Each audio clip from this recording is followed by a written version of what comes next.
Police are searching for the suspects. If you have any information, call Crime Stoppers. But who is Crime Stoppers? What do they do, and how do they help solve the crimes in our neighborhoods? We provide the resource and a vehicle for people to call in anonymously and give information that can support law enforcement. And it exists to create what they call a three-tier process.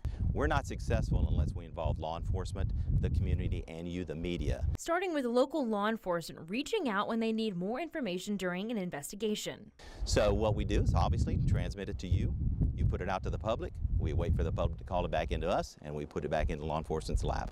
Corporal Angie Wilhite, now a PIO for the Shreveport Police Department, spent several years utilizing tips from Crime Stoppers as an investigator in both the property and sex crime divisions. Especially through our property crimes division and our armed robbery division, you see a whole lot of video. Someone knows those individuals. Even times when we don't see their face, we can only see their clothing or maybe their mannerisms, the way in which they carry themselves. Sometimes those are distinct. Crime Stoppers provides an incentive for those that are making the calls. Money brings in information, and Crime Stoppers gives us that vessel. They give us money to bring the information in. Well, you know, they see it, and it's a little more incentive for them to call in and say, hey, that's John Doe, and I know him, and this is how I know the day that this armed robbery was committed, and he was also at this store, this store, this store.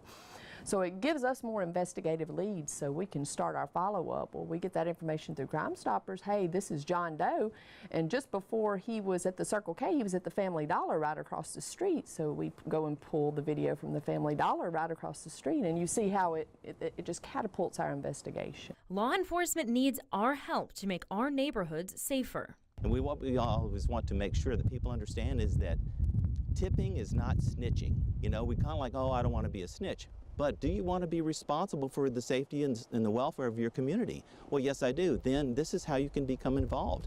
With nobody knows your name, nobody cares about your name, quite honestly. All we care about is the information. Does it lead to an arrest? So the next time you see something, say something.